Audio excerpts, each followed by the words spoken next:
Coucou les merveilles, c'est Chloé. On se retrouve dans cette vidéo pour un tirage en synchronicité avec le tarot de Gulliver. Donc j'ai fait 3 tirages et à chaque fois j'ai tiré 2 cartes. Donc je vais vous montrer. Voilà, je vous laisse choisir quel est le tirage qui vous intéresse le plus. Alors, 1, 2 ou 3, en pensant à votre question. Alors pour ce tirage en fait, c'est un tirage que j'ai créé moi, que j'ai eu envie de faire ça pour ce tarot. En fait, j'ai remarqué il est très littéraire, ce tarot, il raconte une histoire et en partant de ça, en fait, j'ai décidé de diviser le jeu en 2. D'un côté, les arcanes majeures et les cartes de cour, donc les rois, les reines, les valets, ça fait un petit tas et l'autre tas, ce sont les arcanes mineures et en fait, je me concentre et je demande donc je choisis une question, par exemple, quand je fais le tirage pour moi, je choisis une question spécifique et je me dis, «Quel est le personnage que j'ai besoin de rencontrer dans ma quête vers la réponse à cette question?» Je vais tirer une carte de mon paquet, du coup, arcane majeure, et carte de cour et ensuite je demande, OK, sans regarder, hein, je ne regarde pas le personnage et je demande quel est maintenant le message que ce personnage a envie de me délivrer et je pose à côté et ensuite je retourne et je vais interpréter. Donc là, c'est ce que j'ai fait. À chaque fois, on va avoir un personnage et un message par rapport à votre question. Donc si vous avez choisi le numéro 1, on va voir quel est le personnage que vous avez besoin de rencontrer pour éclaircir un petit peu votre souci. On a un valet. Alors, attendez que je vous fasse la mise au point. Un valet de denier. Donc, on a une énergie jeune, puisqu'on est sur un valet. Denier, ça va nous emmener à tout ce qui est matériel. Autant les finances, l'argent que le matériel, l'ancrage, voilà, le fait d'être incarné tout simplement. En tout cas, on a comme l'idée des premiers pas dans l'incarnation ici. On va regarder le livret. Je vais vous lire. Ah, le valet de denier.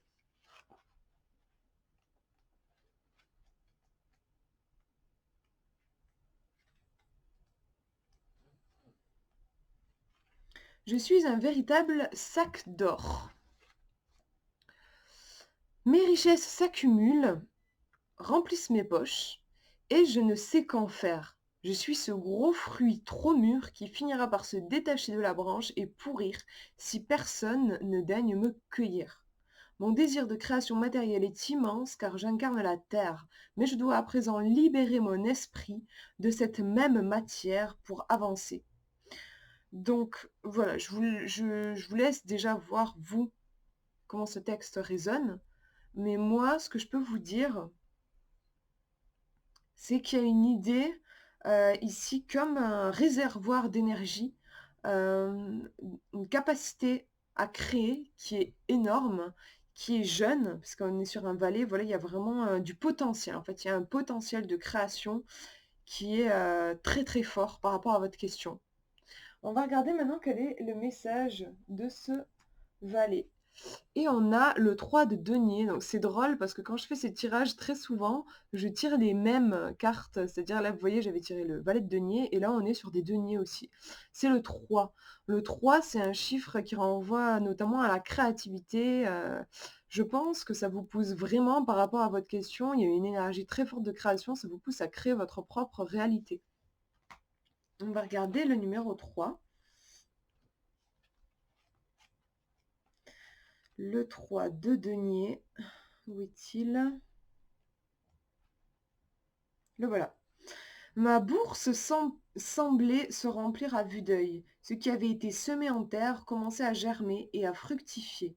Il me suffirait de me baisser pour ramasser mon butin, pensai-je naïvement. Pourtant, les racines fleurissaient de toutes parts autour de mon trésor, m'annonçaient autre chose.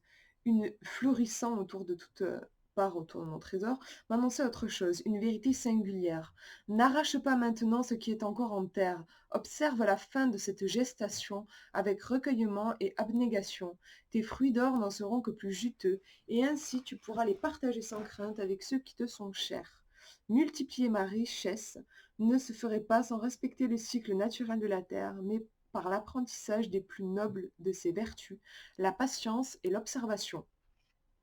Donc là, ici, On vous parle en effet toujours de cette capacité de créer quelque chose, il y a beaucoup de potentiel et en même temps on vous dit de ne pas vous précipiter. Patience et observation, on vous dit de prendre le temps, de respecter le cycle naturel des choses pour faire grandir. Hem, Qu'est-ce que je peux vous dire? Je vais essayer d'étendre un petit peu peut-être déjà le discours du bouquin, pour que ça puisse s'adapter à votre question. C'est très positif déjà, si vous vous inquiétez par rapport à quelque chose, moi pour moi, quand en tirant ces 2 cartes, vous pouvez être tranquille, c'est vraiment positif. Il y a beaucoup de potentiel par rapport à votre question. Simplement le valet, on est sur une énergie qui est jeune comme je disais, donc quand même inexpérimentée. Et ensuite, le 3 de denier nous parle de patience et d'observation. Donc, il y a beaucoup de potentiel et en même temps, on vous dit de ne pas vous lancer, sans réfléchir, avec énormément de passion, parce que ce serait dommage. C'est peut-être que, en étant précipité, vous ne comment dire? Vous ne pourrez enfin, vous passerez à côté de quelque chose de il y a un potentiel, en fait, de faire grandir quelque chose d'énorme et si vous allez trop vite, vous allez passer à côté. C'est le 3 de denier qui nous parle de ça ici.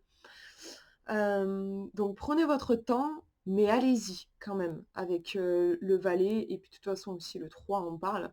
Allez-y, simplement, il y a cet équilibre en fait entre créer ce que vous voulez, et la patience, une certaine sagesse, une maturité en fait qui sait qu'il faut de la patience et de l'observation, un côté un petit peu plus en arrière pour faire grandir les choses.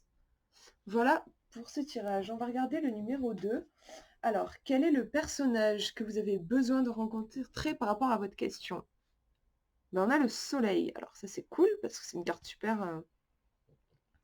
super positive, très lumineuse. On a ces 2 personnages sous le soleil.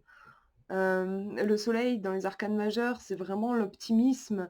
Il y a un côté rayonnant. Je pense que vous avez besoin de vous connecter à une attitude positive, à faire preuve d'optimisme dans votre vie. On va regarder la carte dans le livre. Alors, le soleil. Chaleur, réussite, abondance, brûlure, hubris. Il était une fois. La lumière n'arrive jamais seule, elle me précède toujours. Je m'inventais soleil, dispensant ma chaleur, mes excès, ma brûlure sur toute chose, fêtant les moissons du jour avec ardeur et dévotion, j'étais la merveille. Je ne pensais plus qu'à briller, à distribuer ma lumière, à démultiplier dans l'espace et les cœurs mon énergie vitale, que l'on reconnaisse partout mon amour, ma blessure vive. J'ai créé des déserts, des blêmures et des astres. J'ai donné sans compter, m'enfantant moi-même. À la nuit pourtant, d'un seul cœur vous et moi, nous nous sommes endormis et avons tout oublié. Citation, le soleil est l'ombre de Dieu. Et c'est Michel-Ange qui a dit ça. Donc voilà, voyez déjà vous comment le texte vous parle. Mais il y a vraiment, comme j'ai demandé, de base de quoi est-ce que vous avez besoin, il y a une intensité, je trouve que le texte ici cible vachement sur l'intensité du soleil. Peut-être vous reconnecter à votre feu intérieur, votre flamme intérieure, je trouve qu'il y a un côté comme ça. On va regarder le message maintenant du soleil. On est dans les coupes ici. On est dans les coupes, on a un 5, 6, 7, 8. 8, qui est aussi un chiffre puissant en numérologie. Et en même temps, ici, on est dans les coupes, donc au niveau de l'émotion. Comme ça, je dirais, il y a peut-être un trop plein d'émotions, je sais pas, on va regarder, je connais pas par cœur en fait les significations des lames du tarot. On va regarder la signification dans le livre. Alors,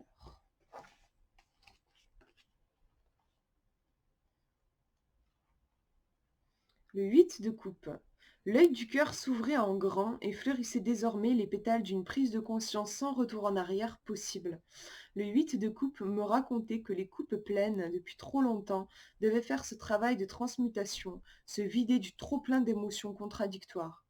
Cette lame m'annonçait que je devais retrouver mon centre, celui de mes priorités, pour me remettre sur le chemin de ma mission de vie.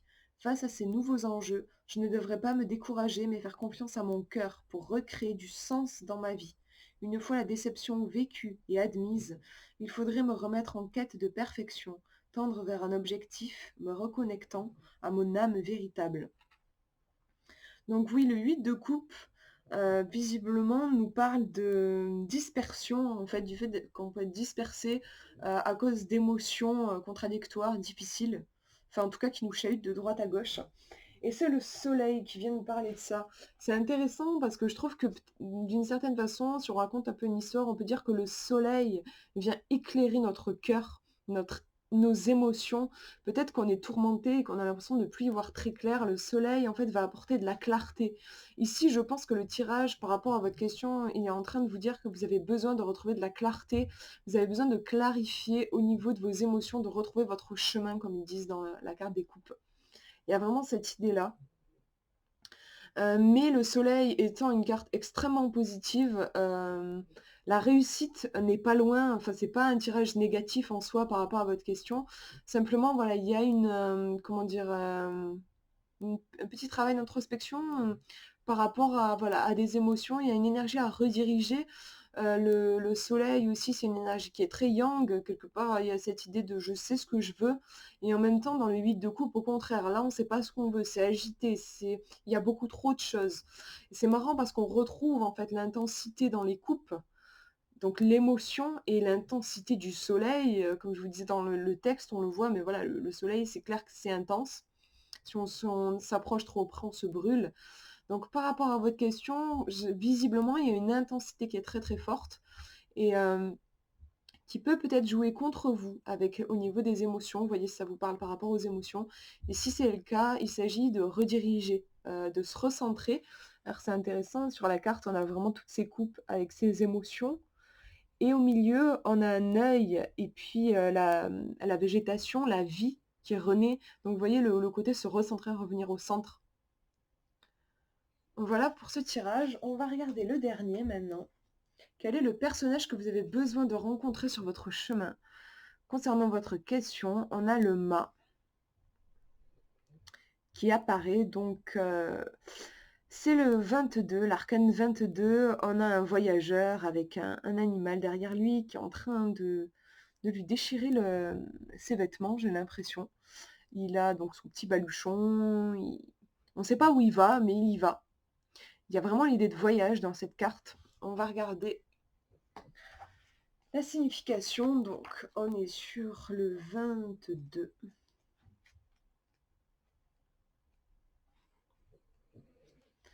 Mots-clés: inconnu, nouveaux horizons, voyage, candeur, liberté, chaos, hardiesse, folie.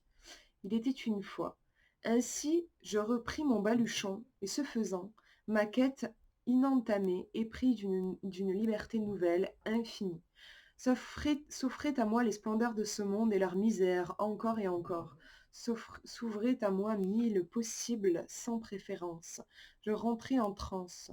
Je suis l'espace et le temps, la matière et l'invisible. Je suis le présent, me dis-je. Je suis. Et on a une citation qui dit: un esprit libre prend des libertés, même à l'égard de la liberté, de Francis Picabia. Donc ici, on a vraiment la notion de liberté, clairement, de une multitude de choix, et le fait de aussi, je trouve, d'être dans le présent quand on nous dit: je suis l'espace et le temps, la matière et l'invisible. Je suis le présent, me dis-je, je suis. Donc on a ce côté-là, je suis malgré tous les différents aspects de ma personnalité, en fait, malgré toutes mes facettes, je suis. Je suis tout ça, en fait. Il y a vraiment cette idée-là, je trouve. Donc besoin, comme je demandais de quoi est-ce que vous avez besoin, peut-être que vous avez besoin de vous ouvrir à différentes facettes de vous-même. Peut-être que vous avez besoin de vous ouvrir à des opportunités, à de nouvelles choses dans votre vie, d'expérimenter. Il y a cette idée-là, en fait, on ne sait pas où on va, mais c'est pas grave, c'est le voyage qui compte, pas la destination. Je trouve qu'on a cette notion. On va regarder maintenant le message qui a envie de nous transmettre ce mât. On a 5, 6, 7, 8, 9, je crois. C'est le 9 d'épée, qui m'a l'air un peu comme ça, juste en regardant la carte, je le trouve je la trouve un petit peu torturée la carte, avec tous ses yeux, d'un côté, rouge, en bas, jaune et cette épée au milieu. Peut-être que c'est pas le cas, je connais pas encore bien les cartes. On va regarder, donc on est sur du 9, c'est plutôt la fin d'un cycle. Il y a quelque chose qui se termine. On va regarder ça au niveau du message. Donc c'est ça, c'est le 9 d'épée. La peur n'évite pas le danger, ainsi me parla le 9 d'épée. C'est intéressant parce que sachant qu'on a tiré le mât, le mât n'a pas peur d'aller, on n'a pas peur de l'inconnu en fait, d'aller au-devant des difficultés, de se lancer, il n'a pas peur. Donc là c'est intéressant, on vous dit la peur n'évite pas le danger. Ainsi me parla le 9 d'épée. J'étais parvenue au dernier tournant avant l'aboutissement d'une idée fabuleuse, d'un projet fou. Mon mental me rappelait et avec lui sa cohorte de cauchemars. Je ne pouvais tout simplement pas me saisir de l'épée Excalibur. Celle-ci se dérobait à moi, ensevelie sous les ronces de ma psyché, enfoncée profondément dans le granit de mes pensées. J'abdiquais en proie à une angoisse indomptable, le tonnerre tonitruait dans mon ciel, la foudre s'abattant dans mon âme. Et puis, j'ouvris les yeux. Je l'aime beaucoup cette carte, je la trouve vraiment, ça m'a mis le frisson. Je trouve vraiment très puissante. Euh, le texte incarne vraiment la peur en fait. Et le fait que la peur n'est qu'une projection de notre mental, ce n'est qu'un cauchemar. À la fin, on dit la personne ouvre les yeux. Donc par rapport à votre question, clairement, je pense qu'il y a une... Vous avez besoin de passer le rempart de vos peurs, de traverser le voile de l'illusion de vos peurs, de votre mental qui croit, qui sait, qui vous dit que vous allez souffrir, qui vous dit que ça va être la galère, qui vous dit que c'est la pire des choses qui puisse vous arriver, qui projette ces ombres. En fait, c'est vous qui projetez vos propres ombres. Enfin, on fait tout ça, en fait, nos peurs, on projette ce qui nous effraie. Et le problème, c'est que souvent, on a tendance à y croire. Euh, L'idéal, dans ces moments-là, en fait, c'est le détachement. On ne peut pas empêcher le mental de travailler, hein, il fait son boulot. Mais simplement, en fait, de savoir que ce ne sont que des ombres, que ce n'est qu'un cauchemar, en fait. C'est un petit peu comme si réussir à faire comme un cauchemar lucide, c'est-à-dire oui, ça fout la trouille, oui, c'est tout noir, mais c'est un rêve, c'est une projection, ce n'est pas la réalité. Parce que voilà, le mât, il a ce courage, en fait, d'aller vraiment à l'aventure. Lancez-vous dans l'aventure. Et le mental, souvent l'aventure, ça lui fait peur. Au contraire, le mental, il est à l'inverse du fou, en fait, du mât. Il est persuadé en fait que ce qu'il ne voit pas, ce qu'il ne comprend pas, c'est juste mauvais pour lui. Le changement l'effraie, l'inconnu l'effraie. Le mal, lui, c'est un voyageur, il a envie d'y aller, il a envie d'explorer. Donc voilà, essayez de voir si ça vous parle si ça vous parle par rapport à votre question, toute cette notion-là d'inconnu, de peur. Et en conseil, c'est vraiment avoir conscience en fait que ce n'est qu'une projection du mental, les peurs, et d'avancer aussi. L'importance de continuer à avancer. Parce qu'en plus, le 9, on est, même là, hein, c'est le 22, on est dans le dernier arcane, dernier des arcanes majeurs. Ici, on est dans le 9. Le 9, on n'est pas loin de la fin du cycle. Après, on a le 10, et c'est tout. C'est ensuite, voilà, on recommence avec les As, 1, 2, 3, 4, 5, 6, 7, 8, 9, 10. On n'est pas loin de la fin, en fait. J'ai l'impression qu'aussi, par rapport à votre question, il y a une idée un petit peu d'ultime épreuve. Donc, et souvent, voilà, l'ultime épreuve, comme dans les contes et tout, l'ultime épreuve, c'est le boss, c'est le dragon qui crache des flammes, c'est l'énorme monstre. Et je pense qu'il est important ici de franchir, en fait, cette peur-là, cette angoisse-là. Voilà pour ce tirage. N'hésitez pas à me dire en commentaire si ça vous a parlé ou si vous avez vu d'autres trucs. Et puis moi, je vous souhaite une belle soirée ou une belle journée suivant le moment où vous regardez cette vidéo. Je vous fais de gros bisous.